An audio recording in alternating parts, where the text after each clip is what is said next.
to the almost conclusion of the entire season as we are closing in on that road to the World Championship. 2 matches stand between these players and a spot at the World Championship, and of course the actual European final as well is still to be crowned as the champion. And we see YuGiOh here going first with a set 4. Looks like full combo to me. Yeah, almost. But on the other hand, of course, we mentioned during the playoffs, interestingly enough, when Dinka was playing this deck, that he was facing his other creation, which is the Runick Furier Sprite. And in that case, it was a show-off of why Dinka is one, if not the best player in Europe at the moment. And this is still a very intricate matchup, a lot of interactions and a lot of different points where to actually use your Runick cards. Let's see. Starting off with a flashing fire here to special summon. And we are off to the races with our Runick portion of the engine here. YuGiOh with 4 set cards and lots of disruption potentially waiting back there. Of course, the notorious set of an Eradicator Epidemic Virus potentially could be in the works. And lots of Game 1 blowouts available, such as Skill Drain, Gozen Match. Very powerful cards against all of the meta, and particularly in this matchup here. So here, David seems like will activate Fountain, and maybe just Fountain, it looks like, as chain 1. Yeah, not going for the Yugen, just gonna draw a card. Maybe he has both copies already in the end. Could be, potentially, and maybe just trying to test the waters here to see what we've got in that back row. Quite a monster-heavy hand, and that is a Gozen Match. And this might be very, very impactful here, because it doesn't seem like as David started things off with a strong hand, we have to assume. Absolutely, but I mean, you never know with the Labrynth deck, and as you can see here, it seems as if Sprite Starter has been chained, which also made me wonder why you would not just chain the Gozen to the Fountain by that point, you know? If you're just going to use it when it resolves, you give your opponent 1 extra chance to pick up something that they can chain to it, I guess. But yeah, potentially. But Erpen has opted to bring out a Jet from the deck here, and the reason is to chain that is because on resolution of the chain, the Gozen Match will then resolve, and at that point you have to send away one of the monsters. And by chaining, it means that on the new chain you can activate the Jet by keeping the Dark attribute as your attribute of choice for the rest of that. We've got Skill Drain. Wow. I did tell you it was full combo. Fair enough. Only Heavily Prison is missing, and then... Yeah, Skill Drain is draining a lot of the skill out of this matchup here by a mere 1,000 life point cost, and it's going to be a bit of a grind here for Erpen potentially to come through this. We still haven't seen YuGiOh activate any of our Labrynth cards to access some engine to start applying pressure. Could still be here in the works, however. Obviously, the Runick deck has some engine outs to this with 3 copies of Runick Tip and Distraction, but it doesn't seem like David has access to those yet. Yeah, it doesn't and seem like that. Just passed. Gonna go end phase. Wow, Big welcome. What an end.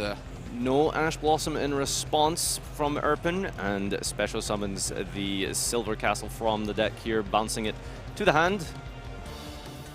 I mean, you go first, you open this kind of hand. Oh yeah, David just picked up his cards. First here and set up that formidable for higher end field that we've seen numerous times throughout this tournament. And yeah, wanting to generate as much advantage as possible with your multiple draws off of Fall Gold, the Runick engine, and try and dig for some ways to stop the Labrynth deck from getting going. Multiple copies of Bell and Ash going to be very, very clutch, potentially against something like Big Welcome. And we talked about is also, I think the consistency of this deck is, I think, a slightly less consistent as the Runick Life Twin, but it's more explosive on one hand. Yeah.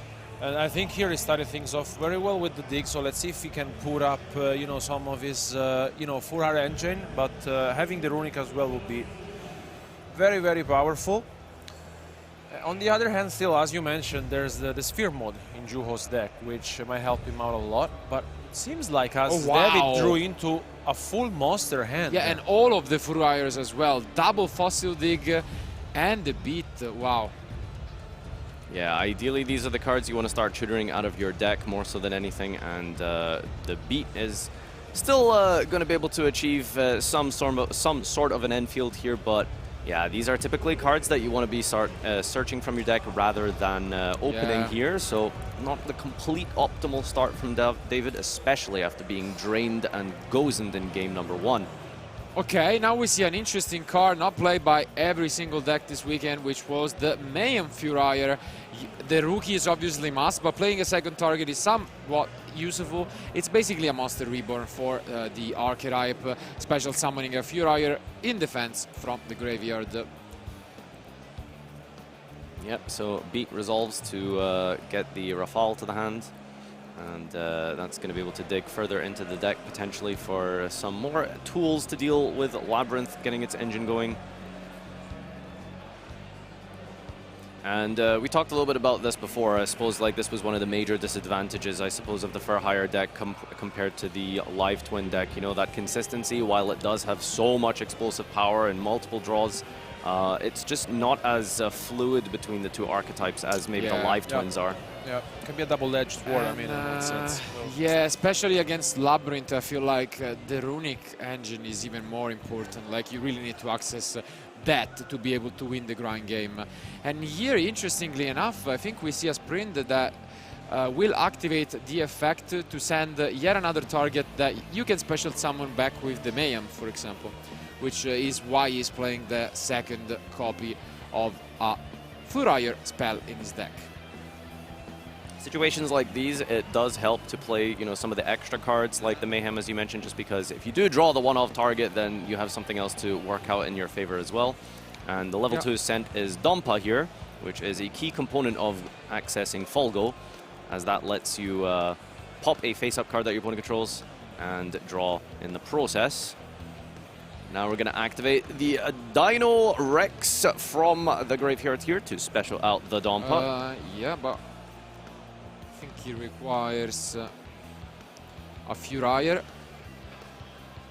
Yep, and he cannot do it. As you can see, he requires a Furier to be activated. The judge luckily catches it, and it doesn't really matter because he has access to the Mayhem. I think I would have gone for the Dompa, but I mean, it doesn't really matter too much. Should work out the same way. We just have to use the Mayhem for hire instead here after resolving. Yeah.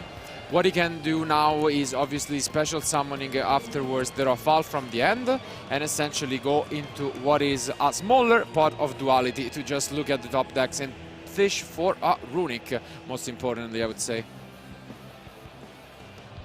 Yeah, the synergy is still there between the decks, maybe not as much as Live Twin, but there is obviously a lot of connection between the two archetypes here as you are able to draw into rather draw between each other. Let's see what he's gonna take from the deck. This is really important. It's Bell, oof, and no Runicks yet, but I mean, Bell would be pretty nice. Instead, no, he goes for the Sprite Red. Interesting.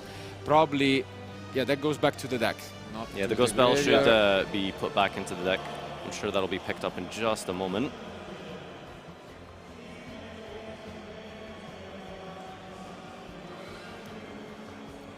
Okay, while that gets sorted in just a moment, we're gonna link summon into our Folgo. Yep, there it is. The bell has been caught there. Yeah, the Ghost Bell has to be shuffled back to the deck. Please. Okay, for now, we've got Folgo here, and special summoning out the Sprite Red as we control a Link 2.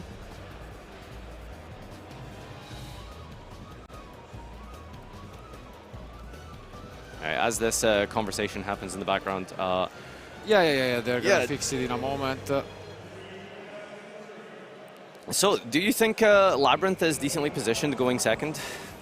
I think so, surprisingly enough, from trap decks. Usually, you know, back in the day, you would think they would usually just win going first, but thanks to addition of cards such as Sphere Mode and obviously Kurikara, Lava Golem, you have a lot of options going second. And even if that's not the case, you can play I guess not in this end, but usually you can play the Dinka strategy, which is just passing. But without any Runics, actually, that doesn't work, surprisingly enough. Yeah, you have to activate any Runic cards, but we might try and overlay. Yep, that's what we're going to do. We're going to go into the Sprint, utilizing it as a material. XC summoning with Link monsters truly makes you wonder, huh? Yep. All right, special summoning out the deck here for the Sprite portion of the engine, getting into the blue. And we're going to have a decent setup here of the blue into jet, potentially for a starter or the banishing of smashers. Yeah, you can set up, you know, carrot alongside it, and overall the goal is pretty clear.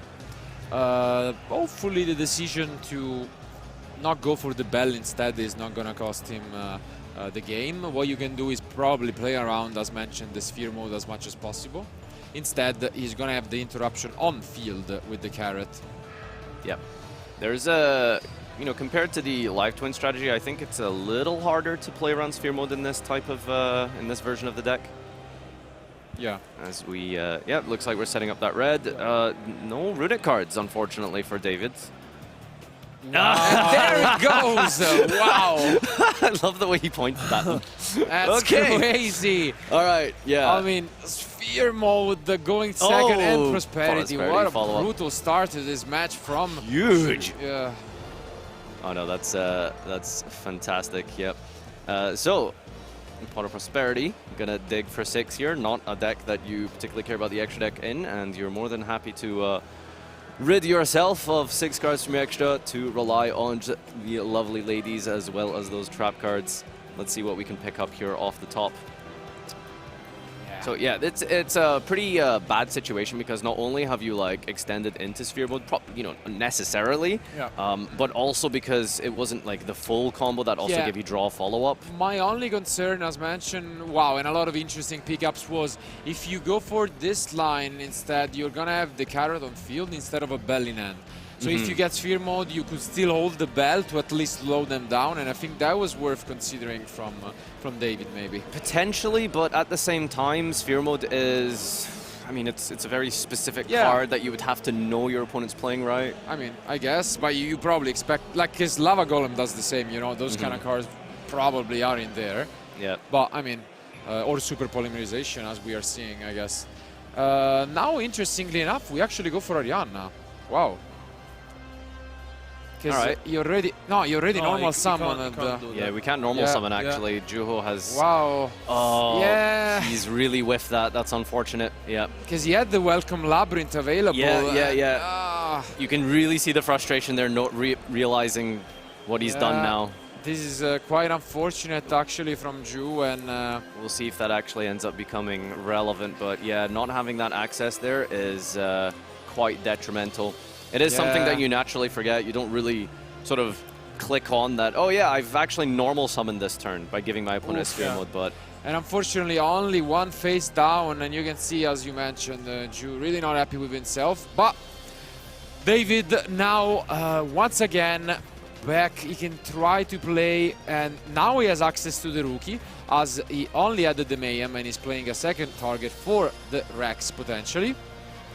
Let's see if he's going for it. Yep. No skill drain on the side of YuGiOh here. And did have an option to pick it up potentially alongside the Prosperity, so curious to see what this set card is. Yeah, this is really rough because he set himself back an entire turn now. Yeah, and now obviously sphere mode can be used to make the Donner potentially.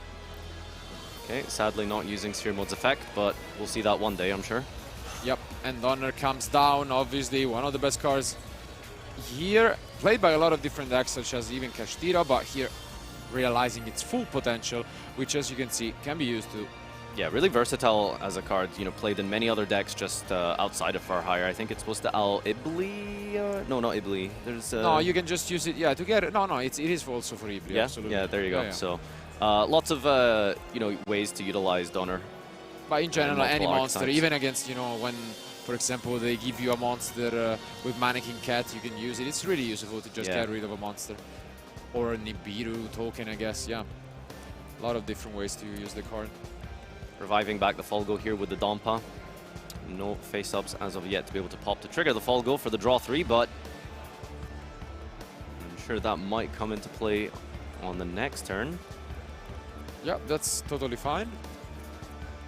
I think we're just verifying something on the Folgo here from the Donner Yeah, Revival. Yeah. No, it can be summoned because it doesn't say in defense, so you can totally do it. It's only Mayhem that special summoned back in defense. And wow, here we see one of the cards from the side deck, which is the Spell and Trap Negation, and the useless copy of Rookie in the end can now actually be used to negate this Oh, we got Destruction as well. card. Yeah. So now he's gonna go and negate it with the Wiz, discarding this Rookie, and then he's gonna be able to draw 3 cards. Crazy, crazy stuff. Is it even from worth David. chaining Welcome, do you think? Let me read Wiz 1 second, because I don't know if it destroys. In that case, you wouldn't be able to banish from... Oh, Ashing Folgo here. Yeah, let's double check on the draw of It Wiz negates the here. activation, and that's it. It doesn't destroy? No. Okay, so we shouldn't be able to trigger Folgo here? If it doesn't destroy? No, it's still destruction destroying, you know? So it's like... Sure. Okay. Yeah, Wiz coming down here in game 2, sided in. By the way, not main decking Wiz. A lot of, you know, for hard players opting to put that in your side deck because, you know, main effect, I suppose, for some people potentially is the manipulation of life points when closing in on time, especially with Runick. No battle phase, you do get a long grind game occasionally. But yeah, against Labrynth, very, very relevant with the Spell and Trap Negate. This is a nice one. Usually it only reveals 1 or 2 cards. Now it's going to be able to reveal 3 off the top. And Oh, yeah. another Ash Blossom. Ash is great. And we have Runick access too. That's pretty good Rafale. Absolutely. Yeah, no, you have so many options available to He you has here. the Rex in hand, which is also really nice because it means that he can pretty much negate any card considering Rafale and Wiz are on the field. Okay, opts to go for Ash Blossom instead. I like it. I Yeah, like Yeah, it. makes just sense. deny your opponent of any access to their engine. Yeah, I totally like it. Because the thing is, Rafale and Wiz both represent, you know, Monster and Spell and Trap Negation. You discard the Rex, and once in graveyard, the Rex can be used. So that's a great combo. You could even make a Masquerena. Let's see, I mean, you have a few options here. Masquerena, Mannequin Cat, I guess, yeah. Yeah, like we said, YuGiOh being able to, or digging for that Ariana instead without misplay really could cost him now. The only thing that I am not a big fan of is once you set up the Wiz, you did not activate a Runick, so why did we not just enter battle phase and try to OTK? And if they activate that, we just negate it with the Wiz, you know? Instead, he went for the Runick destruction, kind of greedily, I guess, trying to draw 3, but we could have just gone for a game. Yeah, because there was definitely no Runicks activated turn 1, right? Yeah, at all. So we could have done a little bit So more damage I there. think we could have just tried to attack for game, and literally, like, the set card doesn't matter because we negated with the Wiz. So, I mean, can't blame David, obviously. I'm pretty sure he felt devastated after that Sphere mode. He already imagined himself losing YuGiOh swiftly, and now instead he's back on track and actually on the driver's seat, I guess. Yeah, so much to the game here. Not just how you build your deck, not just how you play your cards, but also keeping your composure, especially this deep into Top Cut with so much on the line, so much to play for. And I bet that this means a lot to the players here. My question is, with 3 cards in hand, we know one is Ariana, right?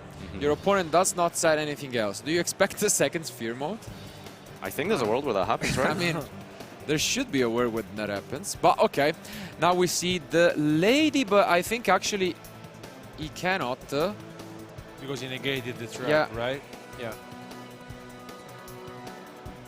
Just check if there's a difference between negating the effect Activation and was the activation. negated or the effect? Yeah, definitely negates activations. Yeah.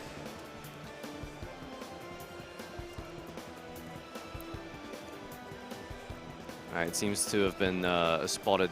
No, actually. Yeah, they should probably let them know. And yeah, there you go. They're just clarifying this here with the Wiz effect on the the activation of the welcome was negated, and as you can see, he couldn't use the Lady. But luckily now they fixed it, and we are back with Ariana being normal summoned.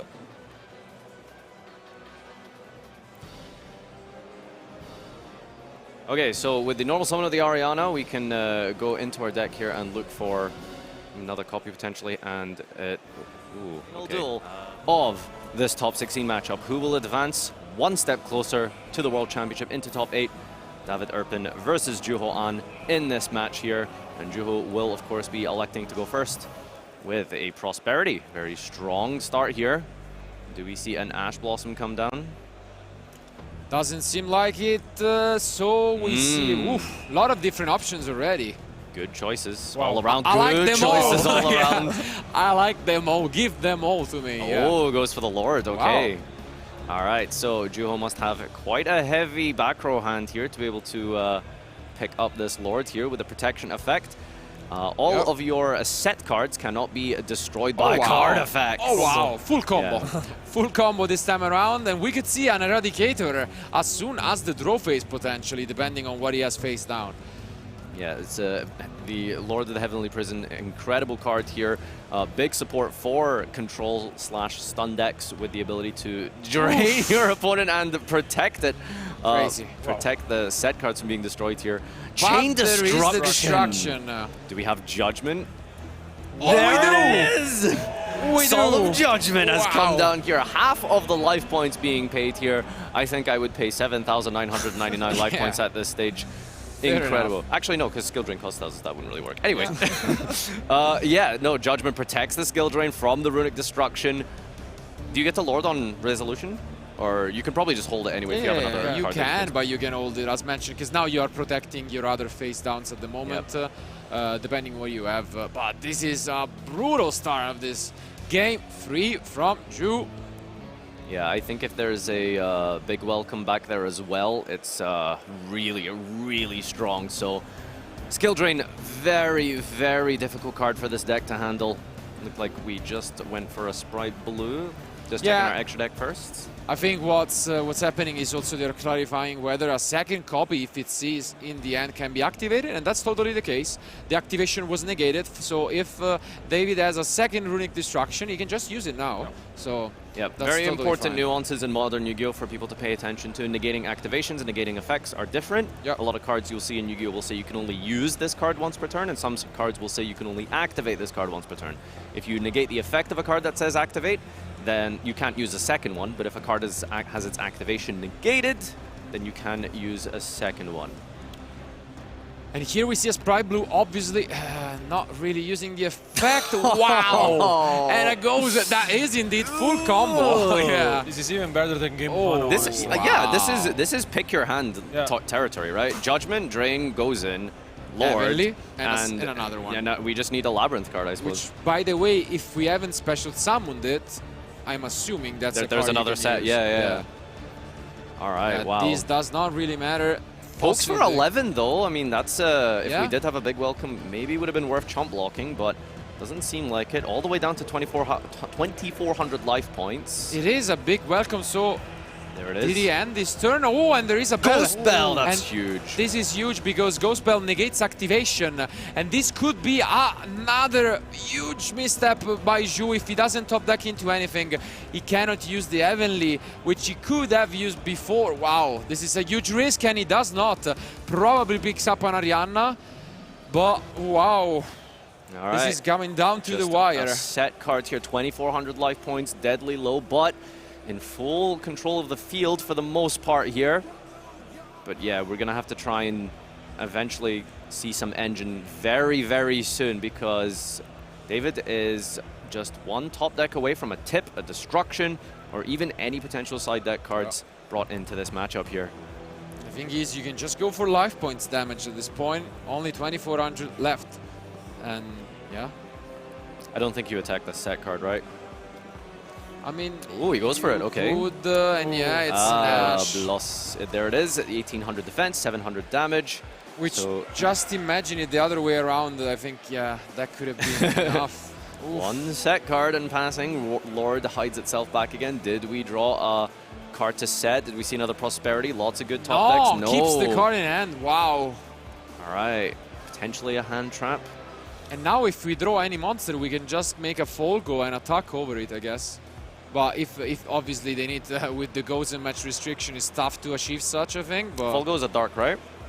Yeah, but the problem is we're gonna need multiple. having 3 darks with different types and stuff. Yeah. I mean, it's very unique situation. Oh, and I see a Nash and a Bell in the end from David. Yeah, it's feeling kind of rough for YuGiOh to eventually get to a welcome. I'm not sure how consistent that's going to be. We're in for a long game 3 here, I feel. Absolutely, and this would have been all over if he just activated the Heavenly on the Gozen resolution. Why do you think that was? Just holding as long as possible to just a bit greedy? I think he was probably not thinking about Bell. It was like, guess if Ashe was activated, he could have, for the same reason that you explained the difference between activate and use, he could have gone for that. But now he goes for the Rookie, which obviously I think that's an illegal activation. Yeah, so he should also get his own warning, I guess. Hopefully not an upgraded one as well. Yeah, so I mean, you would hypothetically be able to do that and summon a different attribute if you had a target in your deck, but I don't think there's any dark for hires. You could have went for that. All right, well, this is a real nail biter here. There is so much at stake, and this has ground to a halt. This duel is in a stalemate right now. Both players not really capable of doing much. David Erpen sitting under those continuous trap cards, and YuGiOh unable to access any engine right now. Yeah, and in the meantime, once again, I think we can go back to us while we wait for the decision. Right.